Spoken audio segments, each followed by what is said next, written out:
I'll tell you who should apologize, is Joe Rogan. I was so upset with Joe Rogan. I was so upset with him. First off, Captain Obvious, you don't ever disclose the business. Hello, I'm Cavassier the goddamn Newt. Chael Sonnen put Joe Rogan on blast, and I'm not sure what to think about it. Chael called Rogan out for the way he talked about Colby Covington during the UFC 225 broadcast. I'll let the American gangster make his own argument, but I'm not sure lambasting Joe was warranted based on what Rogan actually said. Which makes me wonder if there's something deeper at play here with Chael. As we know, the guy's got more angles than an origami circus. Listen to Chael's rant, then we'll break down what Rogan said during the broadcast and compare. Joe has a history of doing this, and I do not know why he does it. And it's inappropriate and it's infuriating, but he has no ill intent. So I'm not mad at Joe. I called Joe yesterday. I called him to talk about this. The pay-per-view starts, and Joe Rogan is covering Colby Covington.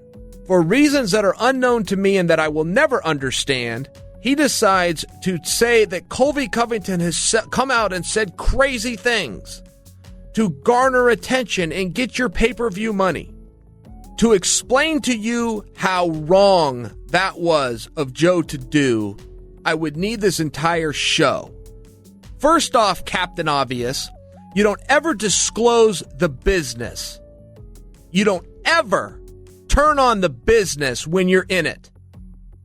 Any business. Business is not just about profits and losses.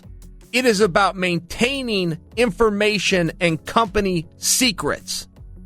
If Colby Covington is coming out and looking for attention so you'll buy the pay-per-view, then God bless him. You're either a worker or you're a mark. And if you're not smart enough to be a worker, then you're a mark.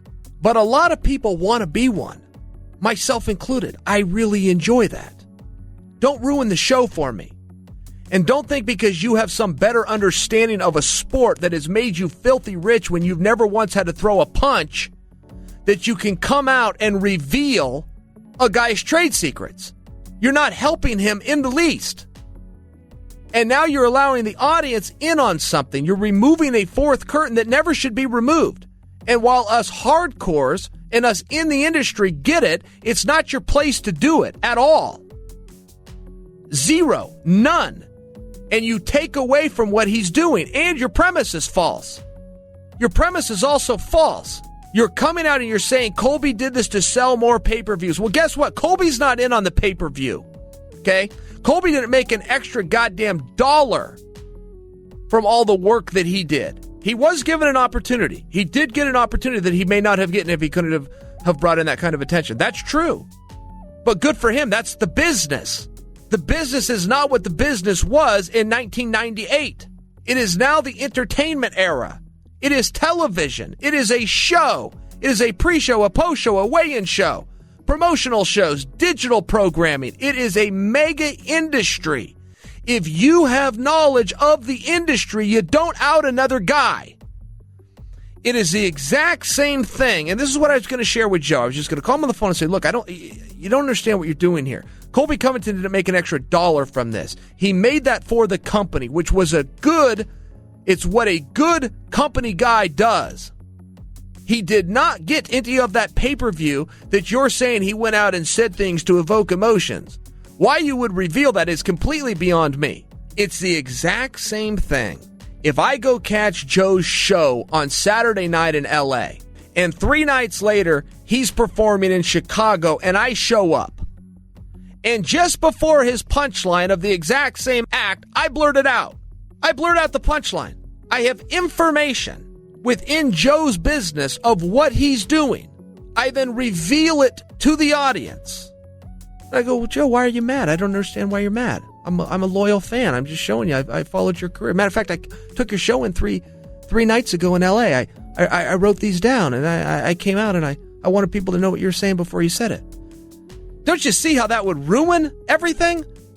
I understand it's not the code to the next iPhone. I understand the sophistication is left, but it's still a trade secret that he needs to keep secret until he chooses to reveal it, known as the punchline. It's extremely important. The business cannot go on without it. People cannot enjoy it to the same level with the same expectation without it. That would be me as a fan. As a fan, I would be removed from the audience for doing that because it is detrimental to the business at hand. Imagine if I was a member of his entourage, if I was on the payroll, if I was in on the business and collecting a check, never having to take that stage, deal with the social anxiety, deal with the rejection, put myself out there. I collected a paycheck at the end of it, though, and I still thought it was appropriate to go out and expose him. Could you imagine how inappropriate that would be? Because it's the exact same thing. He attempted to expose Colby Covington. It was wrong, it was inappropriate, and it's not the first time, and it's goddamn unhelpful. So the best advice I was ever given, I must say this, I was given by Joe Rogan. We were in a bar in Boston, and I was just getting into commentating. And Joe simply said to me, if you don't see it, don't say it. And he elaborated on that to say, if two guys are fighting and it's a stand-up fight and they're sloppy and they don't look good, don't try to say they look good. Don't try to sell the audience something fake. You don't have to put the guy down, but don't try to say something's great if it's not. If you don't see it, don't say it. I am following his advice. It was very good advice, and I have taken it with me, but I am now saying what I saw. It was beyond wrong. I don't know how to use any other words. He exposed the business. He exposed another guy's trade secrets because he had access to that information. It was wrong and it was inappropriate. It is the exact same thing as if I went to one of his shows and started blurting out the punchlines. Well, all right. Apparently the P in Chael P. Sonnen stands for particularly salty. I think a lot of what Chael said makes sense, and there's some good advice in there, but I'm not sure Rogan's actual comments required Chael to spit hot fire. And he talks so much trash that you gotta think there's an emotional factor there. You don't want this guy to beat you. And he's gonna be talking trash before the fight, during the fight, after the fight. I mean, that is a factor. Colby Covington is not just a great fighter, he's a tremendous trash talker. And he puts a lot of emotional weight on his opponents because of that. But make no mistake about it, this man is talented. And his victory over Damian Maia shows that. He's relentless, he has fantastic cardio, a great wrestling base, constantly improving striking, and you can't overstate how important his trash talking is. He makes people so angry, and that anger could lead to emotions, and that can lead to bad decisions in the heat of battle. Those were the two spots Rogan did about Covington. The first was early on in the prelim broadcast, and the other was at the beginning of the pay-per-view, which is what Chael was supposedly talking about. I'm not sure I heard the part where Joe revealed Covington's trade secrets. More than anything, it sounds like Rogan has admiration for Colby's trash talk game. And make no mistake about it, I mean, there's all this talk and all the fun and all the jazz and the trash, but he can fight. For Rogan, it seems to always come back to the fact that Colby Covington can actually perform in the octagon. I think Joe finds the specifics of what Colby says a little silly and ridiculous that so many people are sensitive about it. Here, Joe does go into the theory of trash talk equating to pay-per-view sales. And that trash talking is a smart thing to do for two reasons. One, it gets people to buy the pay-per-view. They want to see you lose. They root against you. Who cares? They're buying it. But two, it puts a lot of weight on your opponent. That stuff is devastating. Look what it did to Jose Aldo. Is this what has Chael so upset? Fair enough. I wonder if Chael was putting it out there hard for Rogan to hear, so Rogan doesn't continue to beat the drum about Covington's gimmick. It might make Rogan aware, and since it's a public call-out, perhaps he's hoping for social pressure on Joe. That's all well and fine, but who doesn't already know Colby's running a gimmick? I guess that's the part that has me scratching my head and wondering what old Chael's on about. I was so upset with him. Joe has a history of doing this, and I do not know why he does it. And it's inappropriate and it's infuriating, but he has no ill intent. Why does Rogan bring up this kind of trash talk so often? He talks so much trash. He's a tremendous trash talker. And he's going to be talking trash before the fight, during the fight, after the fight. All the theatrics. And you can't overstate how important his trash talking is. All the trash talk aside, it's all this talk and all the fun and all the jazz and the trash.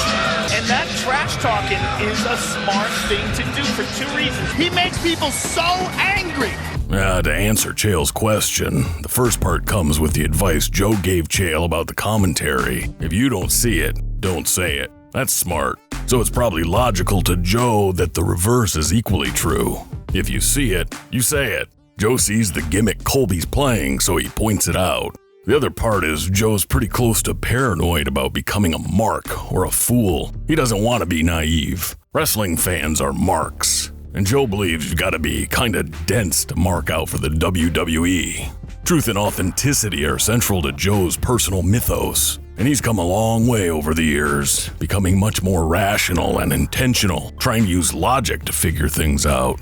Rogan values intelligence, but he's marked out for so many ridiculous things in the past, it's crazy. Everything from fake moon landings to JFK taking one in the head from a chupacabra.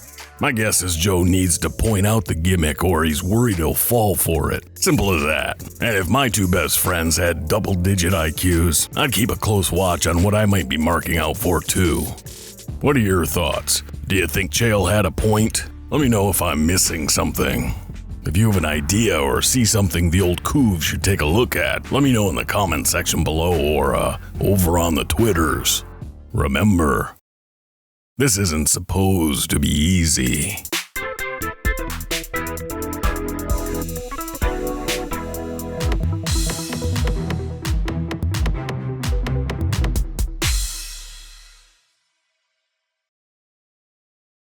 And I do not know why he does it.